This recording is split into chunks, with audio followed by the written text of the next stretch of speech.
Welcome to special debate. తెలంగాణలో నిరుద్యోగుల వివాదం ప్రస్తుతం హాట్ టాపిక్ గా మారింది. ఒకవైపు పోస్టులు తక్కువగా ఉన్నాయని, సమయం కూడా లేదని డిఎస్సి గ్రూప్స్ అభ్యర్థులు తమ నిరసనలు తెలియజేస్తున్నారు. ఇది ఇలా ఉండగా ఇటీవల నిరుద్యోగ అభ్యర్థులు అశోక్ నగర్, దిల్సుఖ్ నగర్ దగ్గర కూడా భారీ ఎత్తున నిరసనలు అయితే తెలియజేశారు. పోస్టుల సంఖ్యను పెంచి మరలా నోటిఫికేషన్ వేయాలని కూడా అనేక పర్యాయాలు ప్రభుత్వానికి తమ గోడునైతే చెప్పుకున్నారు. దీనిలో భాగంగానే ఓయూలో కూడా విద్యార్థులైతే నిరసనలు తెలియజేశారు. ఈ క్రమంలో సీఎం రేవంత్ రెడ్డి ఇటీవల కూడా విద్యార్థుల పట్ల కాస్త సెటరిక్ గా కూడా మాట్లాడడం జరిగింది. నిరుద్యోగులు ఇంకా ఆలస్యం చేస్తే బెండకాయలా ముదిరిపోతారంటూ కూడా కామెంట్లు చేశారు. గ్రూప్స్, డిఎస్సీలు కూడా ఇప్పుడు వాయిదా వేస్తూ కోర్టు సమస్యలు అయితే వస్తాయన్నారు. ఇదిలా ఉండగా సీఎం రేవంత్ ఒకవైపు నిరుద్యోగులు రోడ్లపైకి వచ్చేదానికన్నా మంత్రులతో తమ గోడును చెప్పుకోవాలన్నారు. మరోవైపు సీతక్క మాత్రం నోటిఫికేషన్ ప్రకారమే ఎగ్జామ్లను నిర్వహిస్తామని తేల్చి చెప్పేశారు. అదేవిధంగా మరలా డిప్యూటీ సీఎం మల్లు భట్టి విక్రమార్క మాట్లాడుతూ మరలా డిఎస్సీ ఉంటుందని, నిరుద్యోగులు టెన్షన్ పడాల్సిన అవసరం లేదని కూడా నిన్న తేల్చి చెప్పారు. ఈ ఘటన ప్రస్తుతం తెలంగాణలో తీవ్ర చర్చనీయాంశంగా మారింది. ఈ నేపథ్యంలో ఈ రోజు సీఎం రేవంత్ రెడ్డి సెక్రటేరియట్ లో పలు శాఖల అధికారులతో కూడా రివ్యూలైతే నిర్వహించనున్నట్లుగా తెలుస్తోంది. ఈ నేపథ్యంలో భారీ ఎత్తున నిరుద్యోగ అభ్యర్థులు, బీసీ జనసభ నేతలైతే సెక్రటేరియట్ ముట్టడికైతే పిలుపునివ్వడం జరిగింది. దీంతో పోలీసులు 3 అంచెల భద్రతనైతే సచివాలయం దగ్గర కూడా మోహరించారు. నిరుద్యోగ సంఘ నేతల్ని, విద్యార్థి సంఘం నాయకులను కూడా ఎక్కడికక్కడ కూడా అరెస్టులు కూడా చేయడం జరిగింది. ఎక్కడ కూడా అవాంఛనీయ సంఘటనలు జరగకుండా పోలీసులు టీఆర్ గ్యాస్, వాటర్ క్యాన్లను కూడా సిద్ధంగా ఉంచుకోవడం జరిగింది. ఈ క్రమంలో కొందరు సెక్రటేరియట్ లోపల కూడా దూసుకుని రావడానికి కూడా ప్రయత్నించడం కూడా జరిగింది. వెంటనే పోలీసులు వారిని కూడా అరెస్ట్ చేశారు. ఈ నేపథ్యంలో సెక్రటేరియట్ ను ముట్టడించిన బీసీ జనసభ అధ్యక్షుడు, ఓయూ విద్యార్థి జేఏసీ నాయకుడు రాజారాం యాదవ్ కూడా పోలీసులు అయితే అరెస్ట్ చేయడం కూడా జరిగింది. మొత్తంగా తెలంగాణ రాష్ట్రంలో బీసీ కులగణన వెంటనే చేపట్టాలంటూ కూడా స్థానిక సంస్థలు బీసీలకు 42% రిజర్వేషన్లు అమలు చేయాలంటూ కూడా డిమాండ్ చేసిన బీసీ జనసభ రాష్ట్ర అధ్యక్షుడు రాజారాం యాదవ్ డిమాండ్ చేశారు. అదేవిధంగా డిఎస్సీ గ్రూప్స్ అభ్యర్థులు కూడా పెద్ద ఎత్తున సెక్రటేరియట్ ముట్టడికైతే ప్రయత్నాలు చేయడం కూడా జరిగింది.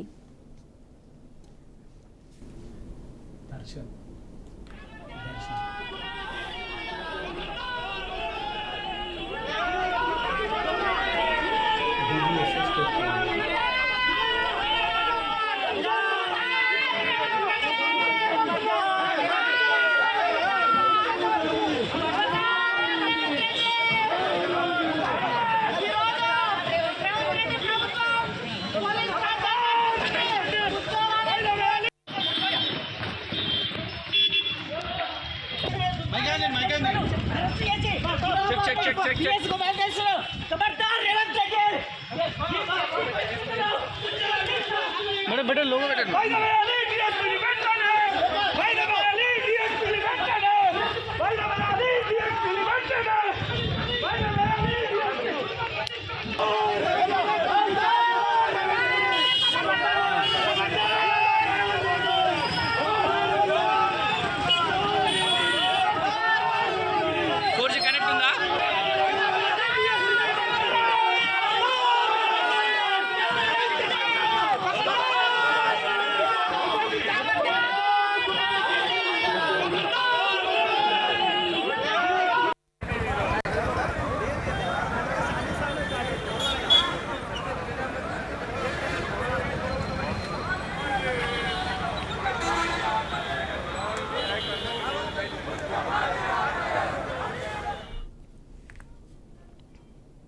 మొత్తంగా ఈ నిరుద్యోగుల సమస్యలకు సంబంధించి మనతో మాట్లాడడానికి స్టూడియోలో సిద్ధంగా ఉన్నారు. మనతో పాటును ఏబీవీపీ స్టేట్ లీడర్ అనేటువంటి కమల్ సురేష్ గారు, అదేవిధంగా స్టూడెంట్ లీడర్ గా వంశీధర్ రెడ్డి గారు, అదేవిధంగా డిబిఎస్ఏ స్టేట్ కోఆర్డినేటర్ అనేటువంటి దర్శన్ గారు. నమస్తే అండి అందరికీ.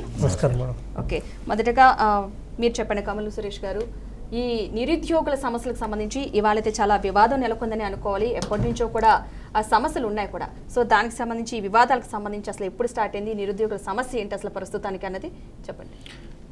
ముందుగా బీఆర్కే న్యూస్ ఏదైతే నిరుద్యోగుల కొట్లాటలు, ఏదైతే తెలంగాణ రాష్ట్రం ఏర్పడిందే నిరుద్యోగం గురించి అండి. నిరుద్యోగ సమస్య మన కొలువులు మనకు దక్కుతలేవు, మనకు రావాల్సిన నిధులు కావచ్చు మనకు దక్కుతలేవు అనే కాన్సెప్ట్ తోటే తెలంగాణ రాష్ట్రం అనేది ఏర్పడడం జరిగింది.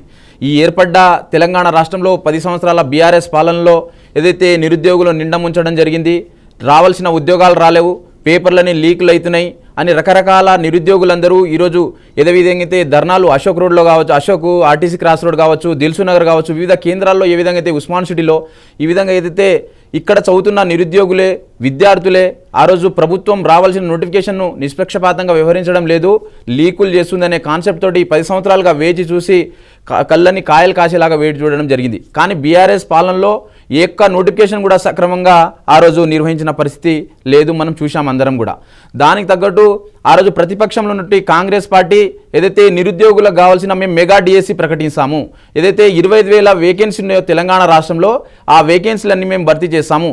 అదేవిధంగా గ్రూప్ 1 కావచ్చు, గ్రూప్ 2 కావచ్చు, గ్రూప్ 3 కావచ్చు, ఏదైతే గత ప్రభుత్వం ప్రకటించినటువంటి ఏదైతే కొలువులు అయితే 500 పోస్టులు కావచ్చు, 700 పోస్టులు కావచ్చు, 1300 పోస్టులను ఈ పోస్టులను మేము పెంచి మేము గ్రూప్ 1 కావచ్చు, గ్రూప్ 2 కావచ్చు, గ్రూప్ 3 నోటిఫికేషన్లు మేము వేస్తాము అదనేసి ఆ రోజు అధికారంలో రావడం జరిగింది.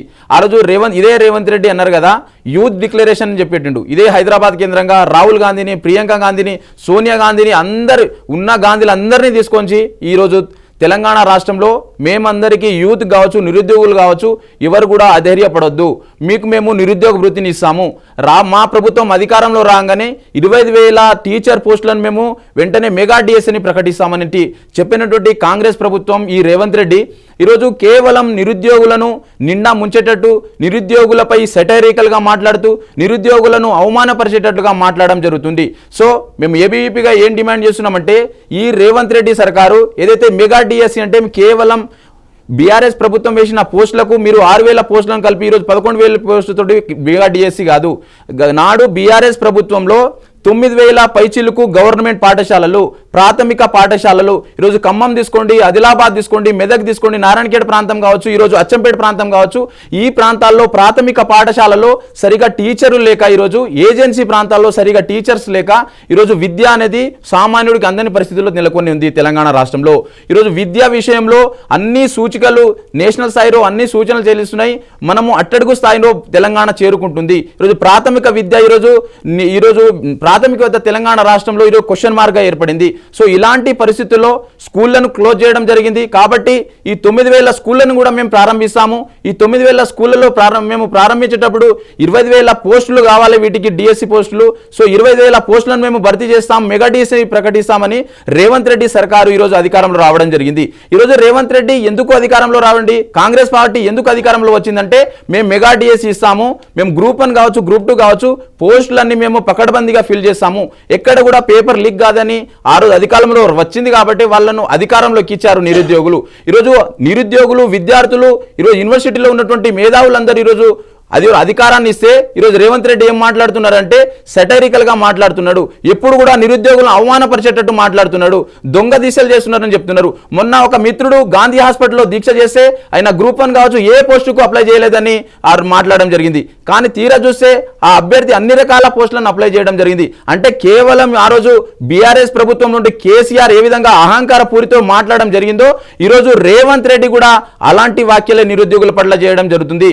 సో రేవంత్ రెడ్డి గారికి ఈ బీఆర్కే న్యూస్ నేను ఒకటే డిమాండ్ చేస్తున్నాను, మీరు నిరుద్యోగులతో పెట్టుకున్నటువంటి ఏ ప్రభుత్వం బాగుపడ్డ చరిత్ర లేదు, ఈ భారతదేశంలో ఏ ప్రభుత్వం బాగుపడ్డ చరిత్ర లేదు. ఈరోజు మీకు పెట్టింది, మీరు ఈరోజు సీఎం కుర్చీలో కూర్చున్నారంటేనే నిరుద్యోగులు, ఈరోజు మీకు అందరూ పదవులు వచ్చినాయంటేనే నిరుద్యోగులు, విద్యార్థులు, యూనివర్సిటీ నాయకులు. కాబట్టి మీరు ఆ విధంగా మాట్లాడే మాటలు ఏవైతే ఉన్నాయో ఆ మాటలను బేషరతుగా ఈరోజు తెలంగాణ రాష్ట్రంలో నుండి 40 లక్షల మంది నిరుద్యోగులకు మీరు క్షమాపణ చెప్పాలని అఖిల భారతీయ విద్యార్థి పరిషత్ నుంచి మేము డిమాండ్ చేస్తున్నాము. బేషరతుగా మీ వాక్యాలను వెనక్కి తీసుకోవాలి. వెనక్కి తీసుకొని ఏదైతే 25,000 పోస్టులు ఉన్నాయో బిఎస్సి పోస్టులు, వాటిని పోస్టులను భర్తీ చేయాలి. ఈరోజు మీరు మెగా డిఎస్సి అని మీరు అధికారంలో వచ్చిన వాళ్ళు 25,000 పోస్టులను ప్రకటిస్తే ఈ సమస్య ఉండేది కాదు కదా, ఈ సమస్య ఉండేది కాదు. కేవలం మీరు 11,000 పోస్టులు పెట్టారు, ఆ నోటిఫికేషన్ ఇచ్చారు కాబట్టి సమస్య ఏర్పడింది. సో మెగా డిఎస్సి అని మీరు చెప్పి అధికారంలో వచ్చి 11,000 ఇచ్చారు కాబట్టి సమస్య ఉత్పన్నం అవుతుంది. కాబట్టి మీరు అర్థం చేసుకోవాలి, మంత్రులు ఒక మాట, ముఖ్యమంత్రి ఒక మాట, కింది స్థాయిలో ఉన్నటువంటి కాంగ్రెస్ లీడర్లు ఒక మాట మాట్లాడడానికి ఈ తెలంగాణ రాష్ట్రంలో ఉన్నటువంటి నిరుద్యోగులు కావచ్చు, విద్యార్థి నాయకులు కావచ్చు, ఎవ్వరు కూడా చూర్సు ఊరుకోరు. మేములను ఎక్కడికక్కడ ప్రశ్నిస్తాము, మీరు పోలీస్ బలగాలను పెట్టినా ప్రశ్నిస్తాము, మీరు ఏదైతే రాత్రికి రాత్రి తలుపులు పలగొట్టి ఎత్తుకుపోయినా ప్రశ్నిస్తూ ఉంటామని ఈ సందర్భంగా తెలియజేస్తున్నాం. ఓకే అండి, మరొక నాయకులు మనతో పాటు యాడ్ అవుతున్నారు, ఎన్ఎస్యుఏ నాయకులు అయినటువంటి నరసింహ గారు. నమస్తే అండి. నమస్తే మేడం. నమస్తే. ఓకే అండి, ఓకే, వంశీధర్ గారు మీరు చెప్పండి, ఈ నిరుద్యోగ సమస్య అనేది ఇప్పటి నుంచి కాదు, చాలా ఏళ్ల నుంచి కూడా అదే కంటిన్యూ అవుతుంది. అంటే ఇప్పుడు కొత్తగా బీఆర్ఎస్ ప్రభుత్వం వచ్చిందని కాదు, తర్వాత కాంగ్రెస్ వచ్చిందని కాదుకోకుండా ఎప్పుడు కూడా ఈ నిరుద్యోగ సమస్య అనేది ఒక సమస్యగానే ఉండిపోతుంది ప్రతిసారి కూడా. ఏదో మనం ఆ సమయంలో ఏదో మనం గొడవ చేసినప్పుడు లేదా ఆందోళన చేసినప్పుడు ఆ సమస్య అనేది బయటకు వస్తుంది, మళ్ళీ కొన్ని రోజులకి సర్దుమణిగిపోతుంది. పర్టికులర్గా ఈసారి అయితే ఏం చేద్దాం అనుకుంటున్నారు? అసలు ఈ నిరుద్యోగ సమస్యకు ఏమైనా ఒక సొల్యూషన్ ఉంటుందంటారా? ఈ దేశంలో రోజు రోజుకి నిరుద్యోగ సమస్య విపరీతంగా పెరుగుతున్నమాట వాస్తవం. ఆ దిశగా రాష్ట్ర కేంద్ర ప్రభుత్వాలు ప్రత్యామ్నాయ ఏర్పాటు చేయకపోవడం బాధాకరం. విద్యార్థులుగా డిగ్రీలు పీజీలు చేసి లక్షలాది, ఈ రాష్ట్రంలో దుర్మార్గం ఉన్న వ్యవస్థ. చదువుకోవాల్సిన విద్యార్థులు చదువు కొనుక్కున్న తర్వాత కూడా ఇలా ఉద్యోగాల కోసం ప్రిపేర్ అయితే ఒకవైపు ఏమో పేపర్ లీకే ఇబ్బంది పడుతూ ఉన్నారు, మరొక వైపు ఏమో ఇది సరిపడా పోస్టులు లేకుండా, అవసరం పడిన పోస్టులు లేకుండా ఈరోజు నోటిఫికేషన్ ఏదో నామమాత్రం నోటిఫికేషన్ ఇచ్చి ప్రభుత్వాలు పబ్బం గడుపుతున్నాయి. ప్రత్యేకంగా గత డిసెంబర్లో అధికారంలో వచ్చిన కాంగ్రెస్ ప్రభుత్వం రేవంత్ రెడ్డి గారు ఎన్నికల ముందు కేవలం నిరుద్యోగులను విద్యార్థులనే వారు ప్రధాన ఎజెండాగా తీసుకొని కేసీఆర్ గారు నిరుద్యోగులను విద్యార్థులను న్యాయవంతం గురి చేసిందని చెప్పి వారు మభ్యపెట్టి ఈరోజు రాష్ట్రంలో నిరుద్యోగ యువతనంతా కాంగ్రెస్ పార్టీకి బ్రాండ్ అంబాసిడర్లుగా పనిచేసే విధంగా వారిని ఉపయోగించుకొని అధికారంలోకి వచ్చిన మాట వాస్తవం కదా రేవంత్ రెడ్డి గారు అడుగుతున్నాం. మెగా డిఎస్సి వాళ్ళు ప్రతి పేపర్లో అన్ని ప్రధాన పత్రికలతో పాటు చిన్న పత్రికలు కూడా జాబ్ క్యాలెండర్ ఇస్తామని చెప్పి ఏ నోటిఫికేషన్ ఎప్పుడు ఇస్తామని చెప్పి ప్రధాన పత్రికలు ఫ్రంట్ పేజీలు యాడ్లు ఇచ్చి మెగా డిఎస్సిని ఈ రాష్ట్రంలో నిర్వహిస్తాం, మేము వచ్చిన త్వరలోనే 25,000 పోస్టులతో మెగా డిఎస్సి నిర్వహిస్తామని చెప్పి గౌరవ ముఖ్యమంత్రి గారు అంటే ఆనాడు పిసిసి అధ్యక్షునిగా ప్రకటించారు. కానీ గతంలో ఉన్న బీఆర్ఎస్ ప్రభుత్వం 5,000 పోస్టులు ఇస్తే ఆ పోస్టులకు అదనంగా 6,000 పోస్టులు మాత్రమే పెంచి 11,000 పైచిలకు పోస్టులు పెట్టి డిఎస్సి ఇస్తున్నారు. ఆ డిఎస్సికి ఎంత బాధ ఉందంటే డిఎస్సి అభ్యర్థులకి 4 లక్షల మంది విద్యార్థులు డిఎస్సి ప్రిపేర్ అయ్యి చదువుతుంటే మొన్ననే ఏముంది టెట్ మే 20 నుంచి జూన్ 3 వరకు టెట్ ఎగ్జామ్ నడిచింది. కేవలం 40 రోజుల వ్యవధిలోనే వాళ్ళు డిఎస్సిని కండక్ట్ చేస్తున్నారు. మేము పరీక్షలు నిర్వహించడానికి వ్యతిరేకం కాదు, నిర్వహించే విధానానికి మాత్రమే వ్యతిరేకం అని చెప్పి స్పష్టం చేస్తున్నాం. ఎందుకంటున్నామంటే టెట్ ఎగ్జామ్ పెట్టినప్పుడే గౌరవ ప్రభుత్వం రాష్ట్ర ప్రభుత్వం మేము పలాని రోజులలో మేము షెడ్యూల్ ఇచ్చి ఏది డిఎస్సి ఎగ్జామ్ నిర్వహిస్తామని చెప్తే అడిషనల్గా టెట్ ప్రిపేర్ అయ్యే పిల్లలు ప్రిపేర్ కాకుండా లాస్ట్ టైం క్వాలిఫై అయిన పిల్లలు కూడా మళ్ళీ టెట్ ప్రిపేర్ అయ్యారు, ఇప్పుడు డిఎస్సికి ప్రిపేర్ అవుతారు. టెట్ సబ్జెక్టు సిలబస్ వేరు, డిఎస్సి సిలబస్ వేరు. సో 40 రోజులలో కనీసం ఒకసారి కూడా మేము చదవలేకపోతున్నాం, రీజన్ ఇచ్చే పరిస్థితి లేదు. మాకు అరాకొర ఉద్యోగాలు 11,000 ఉద్యోగాలు, మా పరిస్థితి ఘోరం ఇవ్వాలా. గంపడి ఆశలతో మేము ప్రిపేర్ అవుతుంటే గత దశాబ్ద కాలంగా గత ప్రభుత్వంలో పలు కారణాల చేత ఇబ్బంది అయింది. నోటిఫికేషన్ వచ్చినప్పటికి కూడా కొన్ని సందర్భాల్లో పేపర్ లీకేజ్ల వల్ల ఇంకో వాళ్ళని ఇబ్బంది అయింది. ఇప్పుడు ఇట్లా జరుగుతుంది. ఈ ప్రభుత్వం పతనం తప్పదు, మా నిరుద్యోగులతో పెట్టుకుందని చెప్పి వాళ్ళు బాధపడుతున్నారు. అశోక్ నగర్లో విద్యార్థులు దీక్ష చేస్తే గౌరవ ముఖ్యమంత్రి గారు మంత్రి గారు అపహేళన చేస్తూ ఉన్నారు. అదేవిధంగా ఉస్మానియా యూనివర్సిటీలో విద్యార్థి నాయకులు ఉస్మానియా గడ్డ అంటే అన్ని పోరాటాలకే, ప్రజా సమస్యలకు కానీ విద్యార్థి సమస్యలకు కానీ నిరుద్యోగ సమస్యలు కానీ పోరాట అడ్డా, ఈ ఒక దిక్సూచి మన తెలంగాణకి. అక్కడ పోరాటం చేస్తే మా విద్యార్థి నాయకులపై పోలీసులు పాశవికంగా దాడి చేయడం దుర్మార్గం. మేము డిమాండ్ చేస్తున్నాం రాష్ట్ర ప్రభుత్వాన్ని, ఆల్రెడీ నోటిఫికేషన్ ఇచ్చేసినాం, హాల్ టికెట్ కూడా ఇస్తున్నాం, ఎగ్జామ్ పెడతామని చెప్పి ముఖ్యమంత్రి గారు మంత్రులు ఒక నియంతృత్వ పోకూడతో పోతే మీ పతనం తప్పదు అని చెప్పి స్పష్టం చేస్తున్నాం. గతంలో పరీక్ష నిర్వహించినవి కూడా పలు కారణాల చేత లీక్ అయినాను, ఇంకొకరి చేత ఎగ్జామ్ రిజల్ట్ ఆపిరు, పోస్ట్ పోన్ చేసిరు. సో ఇప్పుడు కూడా మేము అంటే మానవతా కోణంలో ప్రభుత్వాన్ని విజ్ఞప్తి చేస్తున్నాం, ఒక విద్యార్థి నాయకులుగా డిమాండ్ చేస్తున్నాం ప్రజాస్వామ్య హక్కుగా. మీరు ఏమాత్రం విద్యార్థులపై అంటే ఈ రాష్ట్రంలో పేద విద్యార్థులపై చిత్తదిద్దున్నా కానీ తక్షణమే డిఎస్సిని ఇంకా 45 రోజుల నుంచి 90 రోజులకు ఎంత వీలైతే ఎంత అసాధ్యాలు ప్రభుత్వ పెద్దలతో అధికారులతో పరిశీలించి పోస్ట్ పోన్ చేయాల్సిందిగా విద్యార్థుల పక్షాన మేము విజ్ఞప్తి చేస్తాను, కోరుతాము. ఓకే, దర్శన్ గారు మీరు చెప్పండి, అంటే పర్టికులర్గా నిరుద్యోగులు అందరికీ ఉద్యోగాలు, గవర్నమెంట్ ఉద్యోగాలు రావాలంటే కష్టం, కానీ ప్రత్యామ్నాయ ఏర్పాట్లు చేస్తే కనుక ఉపయోగం అంటారా కాదంటారా దీనివల్ల? ఎస్, ప్రత్యామ్నాయంగా ప్రభుత్వ ఉద్యోగంతో పాటు ప్రైవేటీకరణలో కూడా అంటే ప్రత్యామ్నాయం అవసరం. ఈరోజు ఎందుకు ప్రత్యామ్నాయం అవసరం అని అంటే ప్రభుత్వం కూడా అంటే విద్యార్థులకు ఉద్యోగాలు ఇవ్వాలి, తెలంగాణ రాష్ట్రాన్ని తెచ్చుకున్నదే ఉద్యోగాల కోసం. ఈ విద్యార్థికి చదువుకున్నటువంటి వ్యక్తికి ఈరోజు కావాల్సిందేంది? విద్య అనేది 2 రకాలు. విద్య ద్వారా వ్యక్తికి జ్ఞానాన్ని సంపాదించుకోగలుగుతాడు, అనంతరం ఒక ఉద్యోగాన్ని సంపాదించుకోవాలనే లక్ష్యంతో విద్యను అభ్యసిస్తారు. అయితే వచ్చినటువంటి ఈ తరుణంలో ఉస్మానియా యూనివర్సిటీ ఒక పిహెచ్డి విద్యార్థిగా, అదేవిధంగా డిబిఎస్ఏ విద్యార్థి సంఘం పక్షాన చదువుకున్న వాళ్ళుగా, చైతన్యవంతమైనటువంటి వాళ్ళుగా, ప్రపంచంలో ఎక్కడ అన్యాయం జరిగినా ప్రశ్నించేటువంటి గొంతుకగా ఈరోజు మేము గుర్తు చేస్తూ ఉన్నటువంటి అంశం ఏంటి అంటే ఏ ప్రభుత్వం అయినప్పటికీ కూడా గతంలో 2014లో టీఆర్ఎస్ ప్రభుత్వం అధికారంలోకి వచ్చింది. అధికారంలోకి వచ్చినటువంటి టీఆర్ఎస్ ప్రభుత్వము KG to PG ఉచిత విద్య అని చెప్పేసి ప్రకటనలు చేసింది. నాణ్యమైనటువంటి విద్యా విధానాన్ని అమలు చేస్తామని చెప్పేసి చెప్పింది.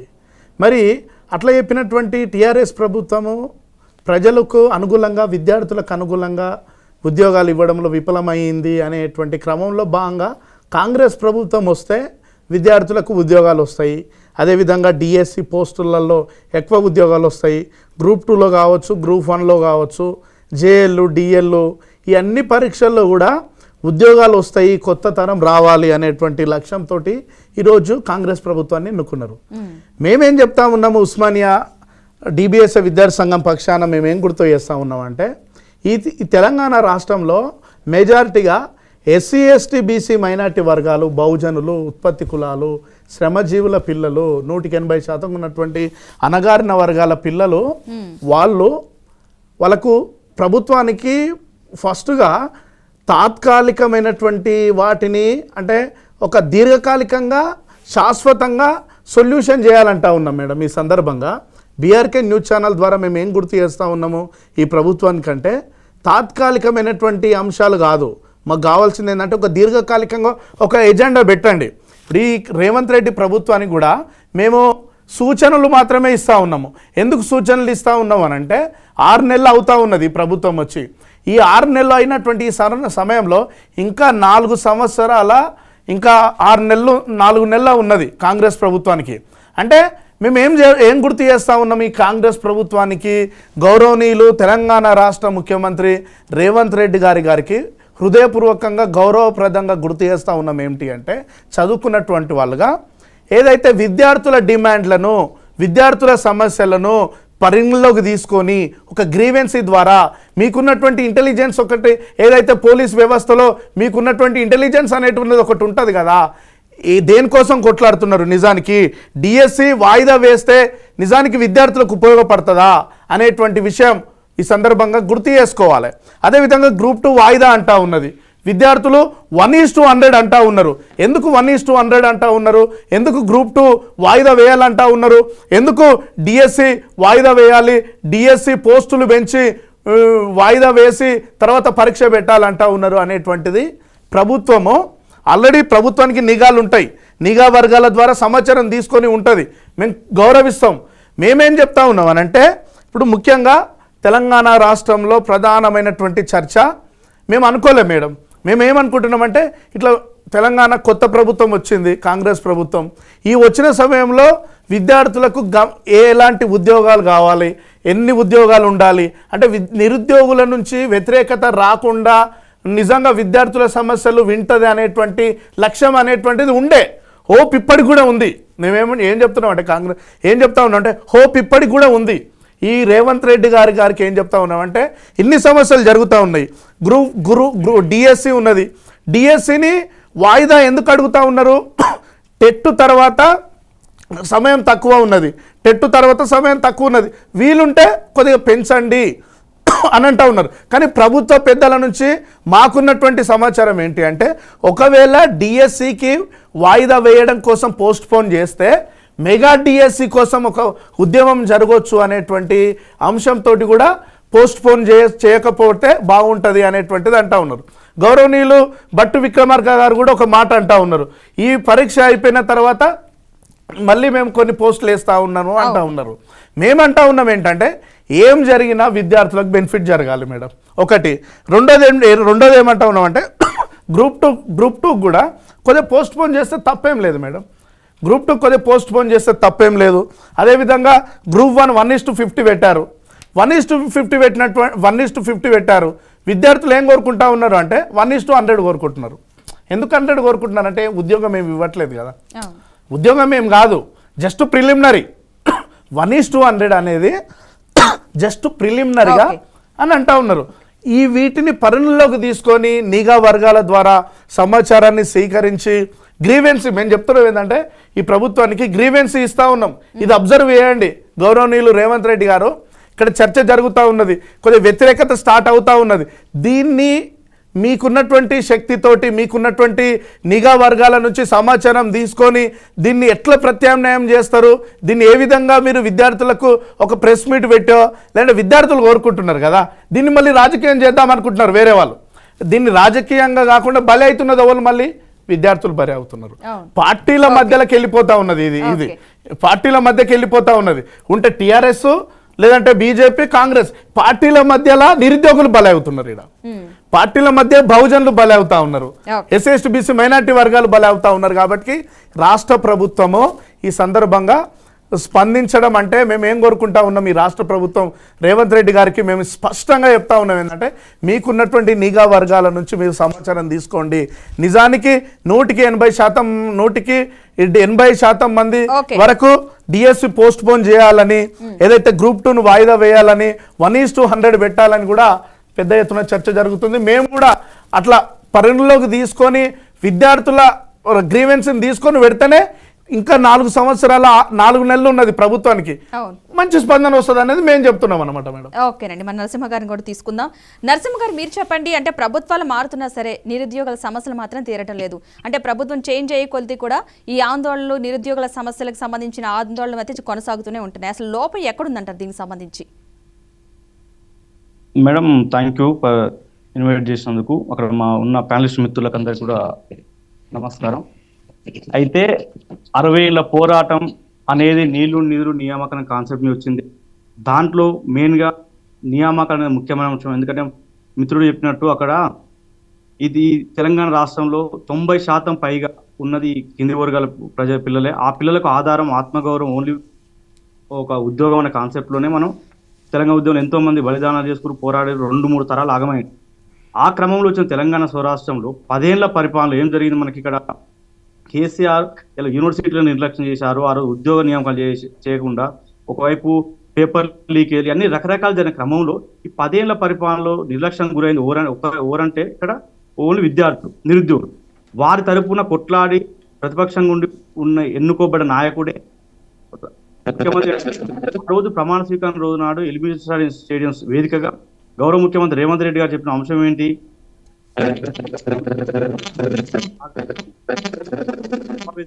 ఎన్నో వేదికలు చెప్పారు. రికార్డు నిరుద్యోగ విద్యార్థులను ముఖ్యమంత్రి గారు విద్యా నిరుద్యోగుల పక్షపాతి. దాంతో పాటుగా ఇంకో విషయం, ఈరోజు 2-3 అంశాలు చేస్తే మేడం, ఇంతకుముందు మిత్రుడు అక్కడ ఏబీపీ మిత్రుడు చెప్పారు ఏంది 10,000 పాఠశాలలు మూసివేయడం జరిగింది. అది ఎస్, మొన్న రేవంత్ రెడ్డి గారు కూడా ఏకోపాధ్యాయ పాఠశాలతో పాటుగా మూసివేయబడిన పాఠశాలలు తెరిపిస్తామని చెప్పారు. విద్యా వ్యవస్థ మీద విద్యార్థుల పట్ల స్పష్టమైన విజను వాళ్ళకు అండగా ఉండాలని ముఖ్యమంత్రి గారు ప్రతిక్షణం ఆలోచిస్తూ ఉన్నారు. దాంట్లో భాగంగానే రాగానే టీఎస్పీఎస్ని ప్రక్షాళన చేసి గ్రూప్ 1 సక్రమంగా నిర్వహించడం జరిగింది. దాంతో పాటుగా మొన్న అప్పటి పాత గవర్నమెంట్లో బీఆర్ఎస్ గవర్నమెంట్లో బకాయిలు ఉన్నటువంటి రకరకాల బిల్లు ఉన్నాయి. ఏంది మధ్యాహ్న భోజనం కానీ కోడిగుడ్లు కానీ సంబంధించి చాలా విషయాలు అంగన్వాడికి అన్ని బిల్స్ కూడా క్లియర్ చేయడం జరిగింది. మళ్ళీ కూడా అడ్వాన్స్ కలెక్టరేట్ వద్ద పెట్టడం జరిగింది. ఇక నోటిఫికేషన్ విషయానికి వస్తాం మేడం, ఇక్కడ డిఎస్సి అనేది అనుకున్న ప్రకారమే పోస్ట్ పెంచడం జరిగింది. తర్వాత నిన్న గౌరవ డిప్యూటీ సీఎం గారు కూడా చెప్పడం జరిగింది, తర్వాత ఎగ్జామ్ పెట్టగానే ఇస్తామని చెప్పి. దీంట్లో సమస్య ఏమవుతుందంటే గత కొన్ని సంవత్సరాల నుంచి చదువుతున్న వాళ్లకు వాయిదా వేయడం వల్ల సమస్య ఏర్పడుతుంది. తమకు ఆర్థికంగా రకరకాల కారణాలు అప్పులు చేసుకుని చదివిన వాళ్ళు మాకు అందరూ తెలుసు. అక్కడ ఉన్న విద్యార్థి మిత్రులు మేమందరం అలా చదువుకున్నాం. నేను గ్రూప్ రకరకాల కారణం, ఇప్పుడు నేను గ్రూప్ 1 చదివాను, లాస్ట్ ఇయర్ 1 ఇయర్ చదువుకున్న వాయిదాలు రద్దు వల్ల నేను ఈసారి క్వాలిఫై కాలేకపోయాను. నా ఆర్థిక పరిస్థితులు కావచ్చు, సామాజిక పరిస్థితులు రకరకాల కారణాల వల్ల నేను క్వాలిఫై కాలేకపోయాను. ఇంకోటి డిఎస్ అనేది ఇంకో ముఖ్యమైన విషయం గుర్తు చేస్తా ఉన్నాం. ఈ వేదిక ద్వారా బీఆర్కే న్యూస్ తరఫున మా విద్యార్థి మిత్రులు కూడా, టెట్ అనేది అర్హత పరీక్ష ప్రతి క్షణం నడుస్తూనే ఉంటుంది. డిఎస్ అనేది ఒక నోటిఫికేషన్ జరిగింది. ఆ నోటిఫికేషన్ని మనం కంటిన్యూ అవుతూనే ఉంటుంది. ఎప్పుడో 10 ఏళ్ళ నుంచి చదువుతున్న వాళ్ళకు వాయిదాల మీద వాయిదా పడి ఇప్పటికీ వాళ్ళ అభద్రతా భయంతో ఒక భయాందోళనకు గురవుతున్నారు, ఇంకా వాయిదా పడుతుందని చెప్పి. ఇక ఇంకో మిత్రుడు చెప్పినట్టు గ్రూప్ 1 అనేది గతంలో ఇచ్చిన నోటిఫికేషన్ ప్రకారం వెబ్ టీఎస్పీఎస్ ఇచ్చిన నోటిఫికేషన్ ప్రకారం 1:50 ప్రకారం నోటిఫికేషన్ ఇవ్వడం జరిగింది. దానికి యాడింగ్ ఇచ్చి మనం ఏం చేసాము, పోస్టు పెంచడం జరిగింది. ఆ పోస్టు పెంచడం మూలంగా 1:1 ఇప్పుడు 1:100 తీయాలని ఉన్నప్పటికీ ప్రభుత్వానికి టెక్నికల్గా వర్కౌట్ గా కోర్టులో అన్ని అయితే జరుగుతుంది. తర్వాత వచ్చే జాబ్ క్యాలెండర్లో ఖచ్చితంగా అవన్నీ పరిగణ తీసుకొని చేస్తామని గౌరవ ముఖ్యమంత్రి గారు ప్రసాద్ స్పందిస్తున్నాడు. ఇంకో ముఖ్య విషయం అంటే ఈ చెలో సెక్రటరియట్ కానీ రకరకాల ఉద్యమాలు ఇవన్నీ ప్రభుత్వం సానుకూలంగా ఉంది, విద్యా నిరుద్యోగులు ప్రభుత్వంతో టచ్ లో ఉన్నారు, పోతున్నారు. కానీ బీఆర్ఎస్ బీజేపీ కుట్రపూరితంగా రెచ్చగొడుతున్నారు, ఎమోషన్ క్రియేట్ చేస్తూ పోతున్నారు. ఒక విషయం మేడం, ప్రభుత్వం ఎందుకు స్పందించలేదు? ఆ రోజు గాంధీ హాస్పిటల్లో మా సోదరుడు చేస్తే పార్టీ నుంచి డాక్టర్ రియాజ్ గారు, ఎమ్మెల్సీ బల్మూరు వెంకట్ గారు వెళ్ళి చర్చలు తీసుకొని వచ్చే క్రమంలో గాంధీ హాస్పిటల్ దగ్గర దాడి చేసింది ఈ బీజేపీ బీఆర్ఎస్ వాళ్ళు. ఈరోజు చెల్ల సెక్రటరీ మీరు ఇంతకుముందు చెప్పారు, రాజారాం యాదవ్ అనే వ్యక్తి ఈరోజు 10 ఏళ్ళు ఎక్కడ పోయారు ఆయన బీఆర్ఎస్ వ్యక్తి. ఇలా బీసీ జనసభ పేరు మీద రకరకాల కుల సంఘాల పేరు మీద చెప్పు కాదు, ఇలా బీఆర్ఎస్ లో ఉన్న 10 ఏళ్ళ సంఘం అధికారం ఉన్న వ్యక్తి కదా, ఆయన యూనివర్సిటీకి వెళ్ళి పోయిన వ్యక్తి కదా, విద్యార్థి ఉద్యమాలు చేసిన వ్యక్తి కదా. ఎందుకు ఈ రోజు ఆయన 10 ఏళ్ళు ఎందుకు మాట్లాడలేదు? తన తోటి విద్యార్థులు మిత్రులు అందరూ పిహెచ్డీ చేసి ఎంతో మంది ఉన్నారు, యూనివర్సిటీలో రిక్రూట్మెంట్ ఏం చేయలేదు, ఇకపోతే నిర్బంధాలు అంటున్నారు. ఇలా మనం మీరు చూసిన విజువల్స్ కావచ్చు, రకరకాలు కావచ్చు, నిర్బంధాలు ఎక్కలు స్వేచ్ఛాయుతంగా తమ నిరసన చేసే హక్కును ప్రతి చోట చేస్తూనే ఉన్నారు. ప్రభుత్వం కూడా పరిగణ తీసుకుంటే ఉంది. కానీ కేసీఆర్ ప్రభుత్వం ధర్నా చౌక్ ఎత్తివేశారు కదా, ఎక్కడ ఉస్మానియా యూనివర్సిటీ లాంటి ప్రాంతాల్లో విద్యార్థులు ఎక్కడ చేయలేదు, విద్యార్థుల మీద లాఠీ చార్జ్ చేయలేదు, ఏం చేయలేదు. ఓకే అక్కడ చేసింది. ఓకే నరసింహ గారు, ఓకే అండి, ఓకే మీరు చెప్పండి సురేష్ గారు. ఓకే అండి, కంటిన్యూ చేద్దాం ఒక్కొక్కరుగా. ఓకే అండి, మీరు చెప్పండి దీనికి సంబంధించి. అంటే ఒక్కోసారి ఏంటంటే ఇప్పుడు రాజకీయ పార్టీలు తమ అధికారంలోకి వచ్చేదాకా కూడా ఎక్కువగా అడ్డు పెట్టుకునేది ఎవరంటే నిరుద్యోగ సమస్యని, నిరుద్యోగులకు సంబంధించి దాన్ని రూపమాపాలని ఒక ఉద్దేశం మీద వస్తున్నాం, ఖచ్చితంగా నిరుద్యోగ సమస్యకు ఒక సొల్యూషన్ ఉంటుందని చెప్పేసి వస్తున్నారు. తీరా వచ్చిన తర్వాత అక్కడ కొంచెం అటు ఇటుగా ఆలోచించాల్సిన పరిస్థితికి వచ్చేస్తున్నారు. ఇచ్చిన హామీకి కానీ చెప్పే మాటకు కానీ ఎలాంటి సంబంధం లేదా, లేకపోతే అలాంటి సిచ్యువేషన్స్ ప్రతి పార్టీకి క్రియేట్ అవుతున్నాయి అనేది అర్థం కాని ప్రశ్న అయిపోతుంది. సో దీనికి సంబంధించి లోపం ఎక్కడ జరుగుతుంది? ఇప్పుడు తెలంగాణ రాష్ట్రం వచ్చినాక మీరు చెప్పింది కరెక్ట్గా లోపం జరుగుతుంది. ఎందుకంటే ఆ రోజు కేసీఆర్ కూడా అధికారం ఎక్కిన తర్వాత ఇప్పుడు యూనివర్సిటీలను మర్చిపోవడం జరిగింది, నిరుద్యోగులను మర్చిపోవడం జరిగింది, సకల జనం నిరుద్యోగులను ఉద్యోగులు అన్ని రంగాలను మర్చిపోయి కేసీఆర్ ఆ రోజు ఏంటంటే కేవలం కొన్ని వర్గాలను తన సంపద పెంచుకోవడానికి మాత్రమే ఆ రోజు పాలన కొనసాగడం జరిగింది. అందులో భాగంగా మరీ ముఖ్యంగా యూనివర్సిటీలన్నింటినీ ఆ రోజు ఒక 10-20 సంవత్సరాల్లో వెనుకకు నెట్టివేయడం జరిగింది. యూనివర్సిటీస్లో టీచింగ్ నాన్ టీచింగ్ ఒక్క పోస్టును కూడా భర్తీ చేయకుండా ఆ రోజు కేసీఆర్ పాలన సాగడం జరిగింది. సో యూనివర్సిటీలను మొత్తం పూర్తిగా భ్రష్టు పట్టించడం జరిగింది. కానీ ఆ రోజు కేసీఆర్కి ఉద్యోగం ఎక్కడిది, సీఎం అనే ఉద్యోగం ఎక్కడిది, సీఎం అనే కుర్చీ ఎక్కడిది అంటే ఈరోజు ఆ రోజు యూనివర్సిటీలు పెట్టిన భిక్ష. ఆ రోజు ఉస్మాన్ సిటీ కావచ్చు, కాకతీయ యూనివర్సిటీ కావచ్చు, అన్ని రకాల యూనివర్సిటీలు కేంద్ర బిందువుగా ఆ రోజు ఉద్యమాన్ని కేసీఆర్ సైతం నిమ్మరసం తాగిన తర్వాత కూడా నువ్వు దొంగ దీక్ష చేయొద్దని మేము నిలదీస్తే మళ్ళీ నేను దాగలే అని మళ్ళా దీక్ష కూర్చున్న రోజున ఎందుకు కూర్చున్నాడంటే విద్యార్థి లోకమంతా ఏకమైంది, ఉస్మాన్ సిటీ యూనివర్సిటీ ఈరోజు తెలంగాణకు అండగా నిలబడుతుంది అనేది ఆ రోజు కేసీఆర్ ఇవన్నీ వాడుకొని ఆ రోజు నిరుద్యోగులను మనకు ఉద్యోగాలు రావాలి, మన నీళ్లు రావాలని వచ్చి వీటన్నీ మైమర్చిపోయి ఆ రోజు పాలన సాగడం జరిగింది. ఈరోజు ఎట్ ద సేమ్ టైం ఈరోజు రేవంత్ రెడ్డి గారు కూడా ఇప్పుడు మిత్రుడు మాట్లాడుతుంటే ఈరోజు నిరుద్యోగులు మేము మాట్లాడడానికి ఇస్తున్నాము, మేము ఎక్కడ పడితే అక్కడ మాట్లాడతారు, మేము కంచె ఏర్పాటు చేయడం లేదు, నిర్బంధం ఎక్కడ లేదని చెప్తున్నారు. సో మేమేమంటున్నామంటే ఈరోజు ఎక్కడ నిర్బంధం లేనప్పుడు ఈరోజు మీరు మిత్రుడు ఏదైతే గాంధీ హాస్పిటల్లో దీక్ష చేశారని మీరు అంటున్నారు కదా, అక్కడ బీఆర్ఎస్ బీజేపీ వాళ్ళు పోయి కోట్లాట చేశారని అంటారు. అంటే ఈరోజు నిరుద్యోగులకు ఎటువంటి పార్టీలతో ఈరోజు సంబంధం లేదు. ఫస్ట్ ఆఫ్ ఆల్ అది గుర్తుపెట్టుకోవాలి. నిరుద్యోగులకు ఒకటే డిమాండ్ ఉంటుంది. ఏ ప్రభుత్వం వచ్చినా, ఏ బీఆర్ఎస్ వచ్చినా, బీజేపీ వచ్చినా, కాంగ్రెస్ వచ్చినా ఏంటంటే నిరుద్యోగి ఏం కోరుకుంటాడంటే నేను ప్రిపేర్ అయ్యే జాబ్ ఏదైతే ఉందో ఆ జాబ్ యొక్క పేపర్ లీక్ కాకూడదు, ఆ జాబ్ యొక్క పకడ్బందీగా ఎగ్జామ్ జరగాలి, పోస్టులను పెంచాలి, నిష్పక్షపాతంగా ఎగ్జామ్ జరగాలని ఏ నిరుద్యోగైనా కోరుకుంటాడు. నేను ఉద్యోగం సంపాదించాలి, ఈ తెలంగాణ రాష్ట్రం యొక్క అభివృద్ధిలో నేను పార్టిసిపేట్ కావాలని ఏ నిరుద్యోగైనా కోరుకుంటాడు. కానీ దురదృష్టవశాత్తు ఈరోజు రేవంత్ రెడ్డి అదే మాట్లాడుతుండు, మిత్రుడు కూడా అదే మాట్లాడుతుండు. ఏంటంటే ఆ రోజు బీజేపీ బీఆర్ఎస్ అని మీరు పార్టీలతోటి ఈరోజు అంటగట్టద్దు అంటే, ఒకవేళ మీరు అంటగట్టుతున్నారు మీరు చెప్తున్నారు కాబట్టి ఆ రోజు బీఆర్ఎస్ ప్రభుత్వం ఉన్నప్పుడు ఇదే రేవంత్ రెడ్డి గారు రోజు దీక్ష చేయడం జరిగింది. మరి ఎందుకు దీక్ష చేయడం జరిగింది అంటే కాంగ్రెస్ రంగు పోయడానికి చేసిండా, అంటే సీఎం కుర్చీ కోసం చేసిండా, లేకుంటే దేనికోసం చేసిండు రేవంత్ రెడ్డి?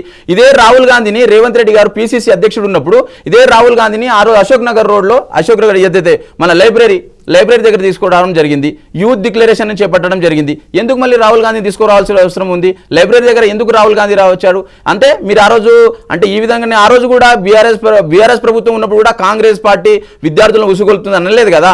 ఈరోజు నిరుద్యోగులు నిజంగా సమస్య ఉంది కాబట్టి ఆ రోజు ఖచ్చితంగా రేవంత్ రెడ్డి నిరుద్యోగుల పక్షాన్ని నిలబడ్డాడు కాబట్టి ఈరోజు కూడా మేము రేవంత్ రెడ్డి గారికి ఈ బీఆర్కే న్యూస్ నుంచి మేము డిమాండ్ చేస్తున్నాము, మీరు గత ప్రభుత్వం చేసిన తప్పులను మీరు చేయొద్దు, గత ప్రభుత్వం చేసినట్టుగా మీరు నిరుద్యోగులను అవహేళన చేయొద్దు. ఎందుకంటే గత ప్రభుత్వం నిరుద్యోగులను అవహేళన చేసింది.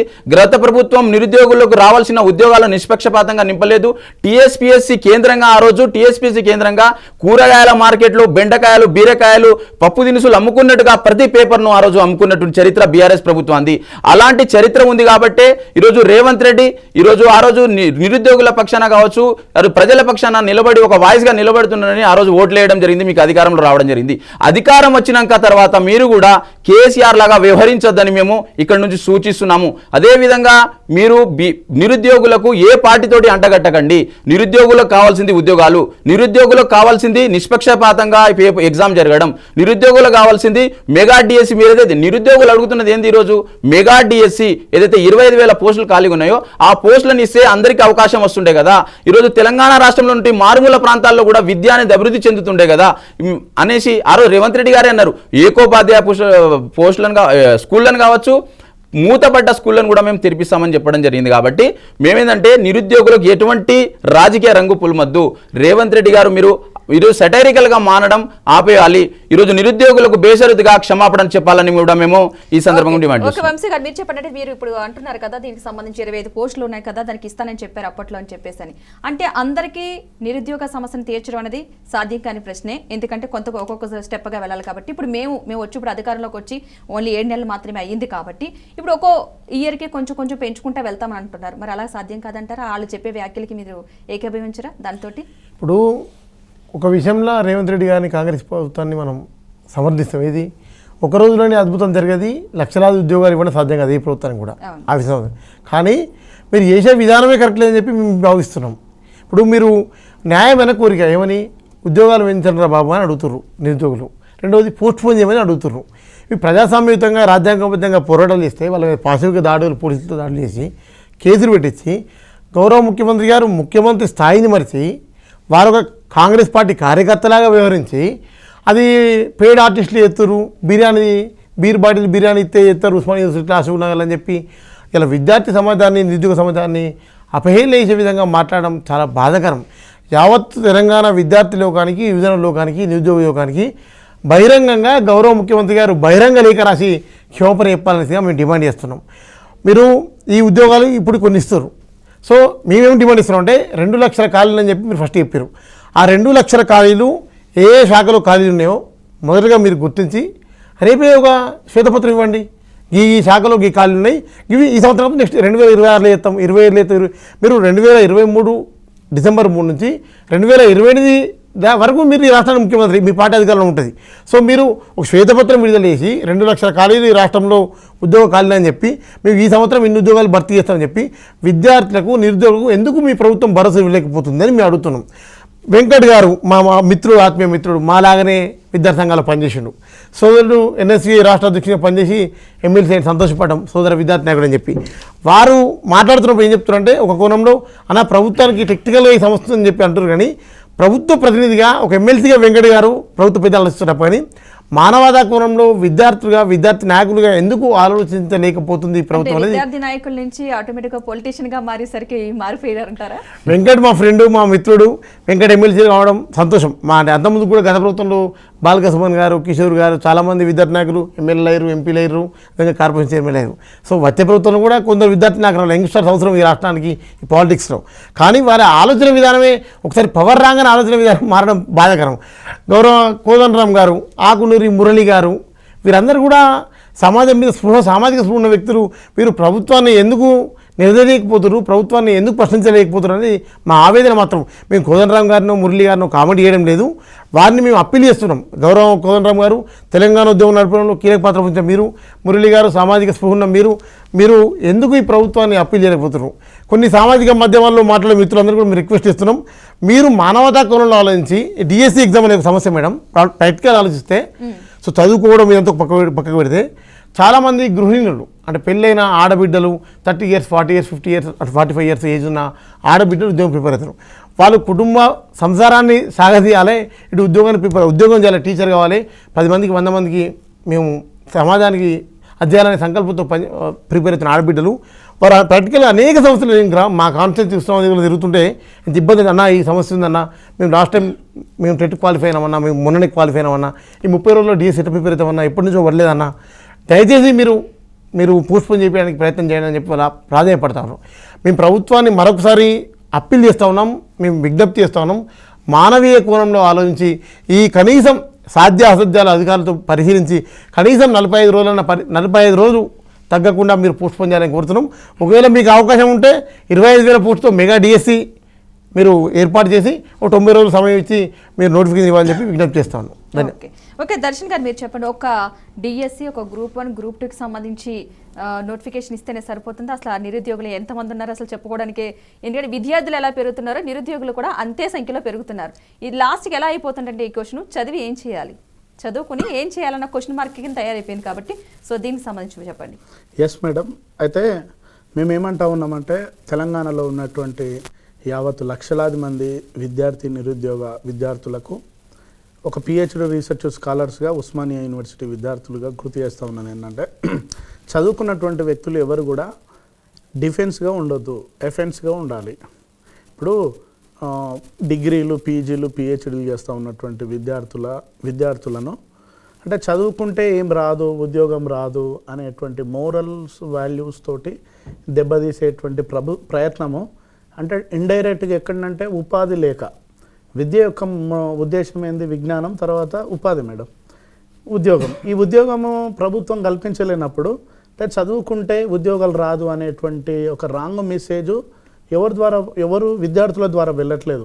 అంటే దానికి సంబంధించినటువంటి ప్రభుత్వాలు దీర్ఘకాలికంగా కృషి చేయట్లేవు అనమాట మేడం. ఈ సందర్భంగా అంటే ఇటు విద్యార్థుల దృక్పథాలను, విద్యార్థుల యొక్క ఆలోచనల్ని, విద్యార్థులు చదువుకుంటే ఏం రాదు, ఉద్యోగం రాదు అనేటువంటి ఒక రాంగ్ మెసేజ్ ఎవరి ద్వారా అంటే ప్రభుత్వాల ద్వారానే పోతుంది. ఈరోజు గతంలో ఉమ్మడి ఆంధ్రప్రదేశ్లో ఉన్నప్పుడు లక్షలాది మంది నిరుద్యోగులు ఉద్యోగాలలో ఆంధ్ర వాళ్ళు వస్తున్నారు, అన్యాయం జరిగిందని అప్పుడు కొట్లాడారు. తెలంగాణ వచ్చింది.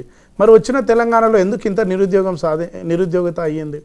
ఇప్పుడు మానవ వనరులు ఎక్కువ ఉన్నప్పుడు అవసరాలు కూడా అంతే ఉంటాయి కదా మేడం. అవసరాలు కూడా అంతే ఉంటాయి. ఎట్లా అంటే ప్రభుత్వ పాఠశాలను బలోపేతం చేయాలి. ప్రభుత్వ పాఠశాలలు, ప్రభుత్వ కళాశాలలు, ప్రభుత్వ అంటే ప్రాథమిక వ్యవస్థ నుంచి ఇటు హైయర్ ఎడ్యుకేషన్ వరకు ప్రభుత్వ వ్యవస్థను బలోపేతం చేస్తే ప్రభుత్వ రంగంలో విద్యార్థులకు ఉద్యోగాలు వస్తాయి అనేటువంటిది మేము కొంత పాలుగా నమ్ముతాం మేడం. మేము దీని అంటే ప్రత్యామ్నాయం కూడా చెప్పగలగాలి మేడం. మేమేం ప్రత్యామ్నాయం చెప్తా ఉన్నామంటే ప్రాక్టికల్గా ఈ ప్రభుత్వము ప్రైవేట్ వ్యవస్థ ఏదైతే ఉన్నదో ప్రైవేట్ స్కూల్ సిస్టమ్ని నాకు తెలిసి ఎంకరేజ్మెంట్ చేయొద్దు మేము అంటా ఉన్నామంటే ఈ సందర్భంగా మోడీ గారికి కూడా గుర్తు చేస్తూ ఉన్నామండి. ఈ సందర్భంగా కేంద్ర ప్రభుత్వానికి కూడా గుర్తు చేస్తున్నాం. ఏం గుర్తు చేస్తూ ఉన్నామనంటే గౌరవనీయులు మోడీ గారికి గుర్తు చేస్తూ ఉన్నాం ఏంటంటే మీరు నోట్ల రద్దు చేసినటువంటి చరిత్ర మీకున్నది గతంలో. అట్లాంటిది ఇప్పుడు ప్రైవేటీకరణ అంటే మరీ ముఖ్యంగా ఇప్పుడు ప్రైవేటు విద్యా వ్యవస్థ అయినటువంటి ప్రైవేట్ స్కూళ్ళను కానీ, ప్రైవేట్ కాలేజీలను కానీ, ప్రైవేటు విద్యా వ్యవస్థను లేకుండా చేయడం కోసం ఎందుకు పార్లమెంట్లో చర్చ చేయొద్దు అనేటువంటిది మేము అడుగుతూ ఉన్నాము. రెండో విషయం అడుగుతూ ఉన్నది ఏంటంటే వైద్యం కూడా మొత్తం కాస్ట్లీ అయిపోయింది అనమాట మేడం. వైద్యం కూడా ఈరోజు ప్రైవేటు హాస్పిటల్స్ విచ్చలవిడిగా పెరిగిపోతూ ఉన్నాయి అన్నమాట మేడం. కేంద్ర ప్రభుత్వం కూడా దృష్టి సాధించాలి ఈ సందర్భంగా. అంటే రాష్ట్రం మీద వదిలివేసి కేంద్రం మాత్రం ఏం చేయదు అనేటువంటి ఉద్దేశంగా కాకుండా ఇటు మోడీ గారు కావచ్చు, ఆయా రాష్ట్రాల్లో ఉన్నటువంటి ముఖ్యమంత్రులు కూడా భారతదేశం అనంటే దృఢ రాజ్యాంగం, అదేవిధంగా ప్రధానమంత్రికి ముఖ్యమంత్రి మధ్య ఉన్నటువంటి వాటితోటి నిరుద్యోగత ఏ విధంగా పెరుగుతూ ఉన్నది. దీనికి ప్రత్యామ్నాయమైనటువంటి మార్గాలు ఏంటి అంటే ప్రైవేట్ వ్యవస్థను రద్దు చేయమంటున్నాం. ఈ సందర్భంగా ప్రైవేట్ వ్యవస్థ ఎట్లా రద్దు చేయాలంటున్నాం అంటే మేడం ప్రైవేట్ స్కూళ్ళను మొత్తం రద్దు చేయండి, చట్టం తీసుకురండి, ప్రైవేట్ కాలేజీలను రద్దు చేయండి మేడం. ఎందుకంటే ప్రభుత్వ పాఠశాలల్లో మేడం స్టూడెంట్స్ ఉంటలేరు మేడం, ప్రైవేట్కి వెళ్ళి చదువుకుంటున్నారు. స్ట్రెంత్ తగ్గిపోతుంది మేడం, స్ట్రెంత్ లేదు. ఇప్పుడు ఎందుకు పిల్లవాళ్ళు ప్రత్యామ్నాయం ఏమంటున్నాం అంటే మేడం స్కూల్ నుంచి విలేజ్ నుంచి మండల్ వరకు మేడం ఒక 7, 8, 10 కిలోమీటర్ల వరకు గ్రామం నుంచి మండలంకి వెళ్ళి చదువుకొని వస్తున్నారు మళ్ళీ తిరిగి. అంత అవసరం ఏముంది అంటున్నా మేడం. ఈ ప్రభుత్వము సీరియస్గా ప్రైవేటును బంద్ చేసి ప్రభుత్వంలోనే ప్రభుత్వ పాఠశాలల్ని అక్కడ విద్యార్థులు ఉండేటట్లు చేస్తే టీచర్స్ కూడా అవసరం అవుతారు కదా. ఎందుకు గుర్తు చేస్తున్నాం? ప్రతి సంవత్సరం కొన్ని లక్షల మంది బీఈడీ చేసినటువంటి విద్యార్థులు బయటకు వస్తూ ఉన్నారు. మరి వీళ్ళకు ఉపాధి ఇవ్వాలంటే, ఉపాధి కావాలంటే ఇటు విద్యార్థి చదువుకునే వాళ్ళు కూడా ఉండాలి కదా మేడం. చదువుకున్న వాళ్ళు ఉన్నారు ఈ ప్రభుత్వ వ్యవస్థలో. వాళ్ళు ప్రైవేట్ కోకుండా ప్రభుత్వ స్కూల్లో చదువుకుంటే ఇటు బీఈడీ టీచర్స్ కూడా వాళ్ళకు ఉద్యోగాలు వస్తాయి. ఇప్పుడు సమస్య ఏంటంటే వీళ్ళు ప్రైవేట్కు వెళ్ళడం వల్ల ఇటు విద్యార్థులు తక్కువ అవుతా ఉన్నారు అనమాట. అట్లనే మేడం ప్రైవేట్ యూనివర్సిటీల బిల్లు ఏదైతే ఉన్నదో మేడం, కేసీఆర్ గారు తీసుకొచ్చారు ప్రైవేట్ యూనివర్సిటీల బిల్లుని. ప్రైవేట్ యూనివర్సిటీలను మొత్తం కూడా బేషరతుగా రద్దు చేయాలి. అక్కడ మోడీ గారు, ఇక్కడ రాష్ట్ర ముఖ్యమంత్రి రేవంత్ రెడ్డి గారు, అదేవిధంగా వివిధ రాష్ట్రాల్లో ఉన్నటువంటి ప్రతి రాష్ట్రాల్లో ప్రైవేట్ యూనివర్సిటీలను మొత్తం కూడా రద్దు చేయాలి. ప్రైవేట్ యూనివర్సిటీలను రద్దు చేసి ప్రభుత్వ యూనివర్సిటీలకు ఫండ్ ఇవ్వండి, మీరు బడ్జెట్ పెట్టండి, హాస్టల్స్ నిర్మాణం చేయండి, అదేవిధంగా విద్యార్థులకు కావాల్సినటువంటి స్కాలర్షిప్స్ ఇవ్వండి అని చెప్పేసి. స్కాలర్షిప్స్ లేవు మేడం విద్యార్థులకు, చదువుకోవడానికి ఫెసిలిటీస్ లేవు, కనీసం పుస్తకాలు కొనుక్కోవడానికి, వాళ్ళకు నిత్యావసరమైనటువంటి వస్తువులు కొనుక్కోవడానికి, పిహెచ్డి రీసెర్చ్ స్కాలర్స్కి మేడం ఫెలోషిప్స్ లేవు మేడం. ఇప్పుడు ఫెలోషిప్స్ లేవు పిహెచ్డి రీసెర్చ్ స్కాలర్స్కి. ఏం చేస్తున్నది మోడీ ప్రభుత్వం? మోడీ ప్రభుత్వం ఏం చేస్తూ ఉన్నది? అక్కడ ఫెలోషిప్స్ లేవు, స్టేట్ గవర్నమెంట్లో స్కాలర్షిప్స్ లేవు. అంటే ప్రభుత్వము పొమ్మన లేక పొగబెట్టడం అనే విధంగా ఏం చేస్తుందంటే, ఒక విషయం సీరియస్గా చెప్తాను మేడం, బీఆర్కే న్యూస్ ఛానల్ ద్వారా మేమేం చెప్తామనంటే, కాళ్ళకు సంఖ్యలు లేస్తే ఒక వ్యక్తికి కాళ్ళకు సంఖ్యలు లేస్తే, ప్రముఖ ఒక ఫిలాసఫర్ చెప్పిండు, కాళ్ళకు సంఖ్యలు లేస్తే మనిషి చేతితోటి రాస్తాడు, అదేవిధంగా చేతులకు సంఖ్యలు లేస్తే నోరుతోటి రాస్తారు, నోటుకి సంఖ్యలు లేస్తే మెదడుతోటి మాట్లాడతారు. అంటే ఇక్కడ ప్రభుత్వాలు ఏం చేస్తున్నాయనంటే సంక్షేమం పేరు మీద మెదడుకి తాళం వేసే ప్రయత్నం చేస్తూ ఉన్నది, విద్యా వ్యవస్థను నాశనం చేసేటువంటి కుట్ర చేస్తూ ఉన్నది. 180% ఉన్నటువంటి ఎస్సీ ఎస్టీ బీసీ మైనార్టీ వర్గాల యొక్క వాళ్ళకి విద్యను దూరం చేసి, విద్యకు దూరం చేస్తే ప్రశ్నించడం ఆఫ్ చేస్తారు, పోరాటాన్ని ఆఫ్ చేస్తారు. అట్లాంటి ప్రయత్నాలు ప్రభుత్వం. మేమేమంటున్నాం ఈ సందర్భంగా అంటే, భారతదేశంలో మేడం అత్యధికంగా జనాభా చైనా తర్వాత మనదే మేడం. ఇప్పుడు మనుషులు ఉన్నప్పుడు ప్రత్యామ్నాయం కూడా అవసరమే ఉంటుంది కదా మేడం. మనుషులు ఉన్నప్పుడు జనాభా ఎక్కువ ఉన్నది, విస్తృతంగా పెరిగిపోతూ ఉన్నారు అన్నప్పుడు ప్రభుత్వ సంస్థలు పెరిగిపోతాయి. ప్రభుత్వ సంస్థలు అనుకో, ఉదాహరణకు బీఈడీ చదివినటువంటి విద్యార్థులకు వాళ్ళకు ప్రభుత్వ విద్యను బలోపేతం చేస్తే టీచర్స్ పోస్టులు వస్తాయి. అదేవిధంగా జేఎల్డిఎల్ ఉన్నాయి మేడం, రద్దు చేయండి. ప్రైవేట్ స్కూళ్ళను ప్రైవేట్ కాలేజీలను డిగ్రీ కాలేజీలను రద్దు చేయమనండి, సో వస్తాయి. ప్రైవేట్ యూనివర్సిటీల బిల్లును రద్దు చేయమనండి. పిహెచ్డి చదివిన విద్యార్థులకు యూనివర్సిటీలు ఏర్పాటు చేయండి మేడం. ఉస్మానియా ఉన్నది, కాకతీయ యూనివర్సిటీ ఉన్నది, ఉన్నాయి. అంటే ఈ సందర్భంగా మేము బీఆర్కే న్యూస్ ఛానల్ ద్వారా అడుగుతా ఉన్నదంటే, నిరుద్యోగత పెరగడానికి ఎక్కడనే లేదు, ప్రభుత్వాలు సీరియస్గా తీసుకోకపోవడం వల్లనే నిరుద్యోగత పెరుగుతూ ఉన్నది. ఓకే దర్శన్ గారు. నరసింహ గారు మీరు చెప్పండి, ఎలాగైనా సరే నోటిఫికేషన్ ప్రకారమే ఎగ్జామ్స్ నిర్వహిస్తామని చెప్పేసి ప్రభుత్వం అంటుంది కదా, మరి ఏం చేయబోతున్నారు? మేడం, మా మిత్రులు ముఖ్యమంత్రి గారు క్షమాపణ చెప్పాలని మాట్లాడుతూ ఉన్నారు. 10 ఏళ్ల బీఆర్ఎస్ కుటుంబ పాలన, దేశంలో మోడీ పరిపాలనలో నిర్వీర్యమైన తెలంగాణ రాష్ట్రాన్ని పునర్నిర్మించడం కోసం అహర్నిశలు కష్టపడుతూ విద్యార్థి నిధుల పక్షపాతం మాత్రం చేస్తున్న వ్యక్తిని అలా క్షమాపణ చెప్పాలని కూడా వాళ్ళ విజ్ఞప్తికి వదిలేస్తున్నాను. ఈ దేశ భవిష్యత్తు యువత చేతిలో ఉంది. విద్యార్థుల ఆయన ఏం మాట్లాడుతుండు బ్రదర్, విన్నావా ఆయన మాటలు? ఇప్పుడు ఆత్మాభిమానం అనేది ఎవరికైనా ఉంటది, ఆత్మాభిమానం ఎవరికైనా ఉంటది. విఘ్నతాన్ని మీరు అట్లా సంబోధించడం కరెక్ట్ కాదు కదా. ఒక విషయం ఆగండి మాట విన్నాం కదా. దేశ భవిష్యత్తు యువతనే దేశ భవిష్యత్తు, విద్యార్థులే దేశ భవిష్యత్తు అని చెప్పిన ఊకదంపుడు ఉపన్యాసాలు ఇచ్చి చాయ్ పే చర్చ, మన్ కీ బాత్, పరీక్షపై చర్చ మాట్లాడిన వ్యక్తి ప్రధాని నరేంద్ర మోడీ నీటి పరీక్షలు రద్దు అయితే, లీక్ అయితే ఈరోజు క్షమాపణ చెప్పిండా? కనీసం స్పందించిండా? ఈరోజు కేసీఆర్ 10 ఏళ్ల పరిపాలనలో ఏ ఒక్క రోజు నిరుద్యోగులను పట్టించుకోకుండా ఈరోజు అధికారం పోయినాక అదే అహంకారంతో ఇంతవరకు ఒకసారి వచ్చి ఎందుకు అభయం వేయలేకపోతుంది, నేనే రాష్ట్రంలో ఇచ్చాను చెప్తారు కదా, చెప్పలేకపోతున్నారు. ఇలా ఈ మెయిన్ ఎజెండా ఎక్కడ ఉందో బీఆర్ఎస్ కవితను తీసుకురావడం కోసం బీఆర్ఎస్ బీజేపీ కుమ్మక్కై నీటి ద్వారా లక్షలాది మంది ఇలా తల్లిదండ్రులు ఆత్మఘోషితపడుతున్నారు. దాని పక్కదారి వచ్చే కోసం వీళ్ళు గేమ్ ఆడుతున్నారు. అది మా నిరుద్యోగ విద్యార్థులు ఎవరు కూడా నమ్మరు, అది వేరే విషయం. ఇక నోటిఫికేషన్ విషయం మేడం మళ్ళీ మా విద్యార్థి మిత్రులకు గుర్తు చేస్తాను, సెట్టు కానీ నెట్టు కానీ టెట్టు కానీ అర్హత పరీక్ష మాత్రమే. అది రకరకాల పరీక్షలు వస్తుంటాయి పోతుంటాయి. ఇప్పుడు ఒక ఎగ్జాంపుల్ చెప్తాం మేడం, ఇవాళ సివిల్స్ ఎగ్జామ్ డిగ్రీ పాస్ అయిన వ్యక్తి రోజు రేపు సివిల్స్ ఎవ్రీ ఇయర్ జరుగుతూ ఉంటాయి మేడం. డిగ్రీ పాస్ అయిన వ్యక్తి కూడా నాకు ఈ ఇయర్ ఫైనల్ ఇయర్ ఉన్న వ్యక్తి పాస్ అయినాక అవకాశం పోస్ట్ పోన్ చేయడం సాధ్యం అవుతుందా? కరెక్ట్ వాదనేది. ఇలా టెట్టు క్వాలిఫై నా మిత్రులకు కూడా చెప్తున్నాము, గౌరవ ముఖ్యమంత్రి గారు జాబ్ క్యాలెండర్ ఇచ్చి గతంలో జరిగిన ఏవి పునరావృతం జరగక కాకుండా పరీక్షలు సక్రమంగా నిర్వహించడం కోసం మాత్రమే అనిత్యం ఎడ్యుకేషన్ సిస్టమ్ కూడా తన దగ్గర పెట్టుకుని మాత్రం చేస్తున్నారు. ఇప్పటికీ ఎంసెట్ కావచ్చు, రకరకాల కాంపిటేటివ్ ఎగ్జామ్స్ కూడా సక్రమంగా నిర్వహించారు. బయోమెట్రిక్ పెట్టి రకరకాల అన్ని భద్రత చూసుకొని గ్రూప్ నిర్వహించడం జరిగింది. రేవంత్ రెడ్డి గారు ఎక్కడ కూడా నిరుద్యోగులను నిర్లక్ష్యం చేయలేదు, అవహేళన చేయలేదు. గతంలో కూడా రాహుల్ గాంధీ గారి పర్యటన నేపథ్యంలో అడ్డుకున్న బీఆర్ఎస్ శ్రేణులు ఉస్మానియాలో అడ్డుకున్నప్పుడు ఈ బీఆర్ఎస్ గుండాలను మరీ ఎందుకంటే గుండాలు అవుతారు మిత్రులు లేని అధికారం పోవడంతో ఈనాడు లుచ్చ బాల్క సుమను గాలి కిషోర్ కావచ్చు రాలేదు మేడం.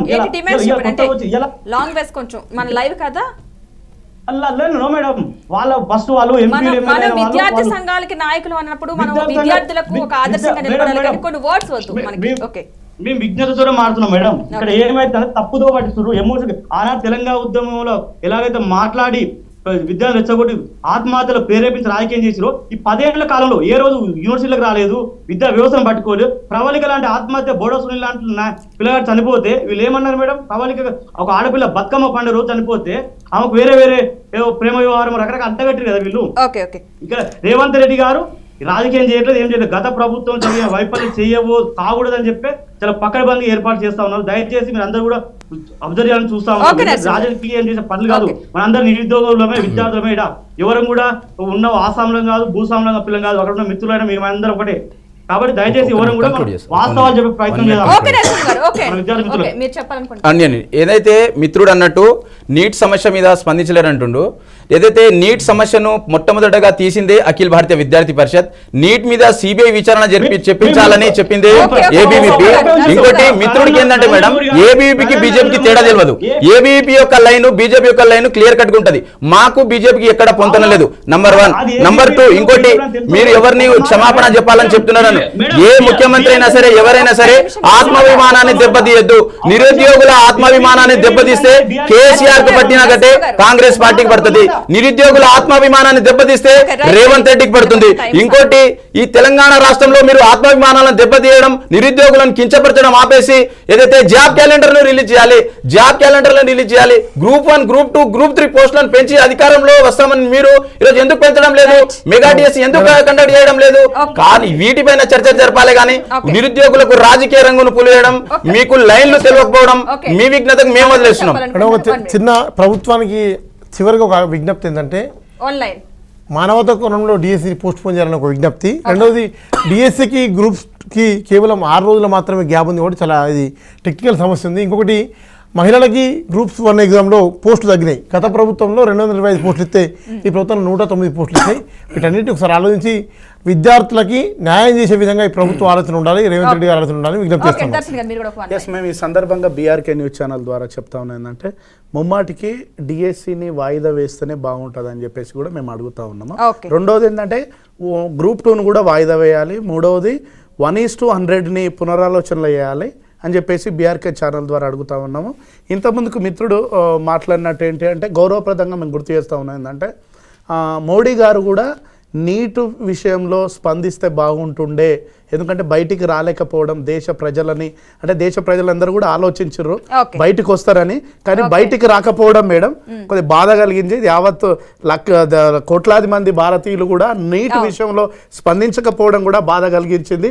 స్పందిస్తే గౌరవనీయులు ప్రధానమంత్రి గారు కూడా స్పందిస్తే బాగుంటుండే అనేటువంటిది అనిపించింది అని చెప్పేసి కూడా ఈ సందర్భంగా తెలియజేస్తూ, ముమ్మాటికి మేడం ముమ్మాటికి మేము చెప్తా ఉన్నాం ఏంటంటే ఇప్పటికి కూడా మేడం గౌరవనీయులు రేవంత్ రెడ్డి గారికి మేము ఆశాభావం వ్యక్తం చేస్తూ ఉన్నాము, పరిష్కరించండి శాశ్వతంగా. మేడం మేమేమంటా ఉన్నాం అంటే ఓకే. జాబ్ క్యాలెండర్ జాబ్ క్యాలెండర్ని ఒక విజనరీ ద్వారా ప్రకటించండి.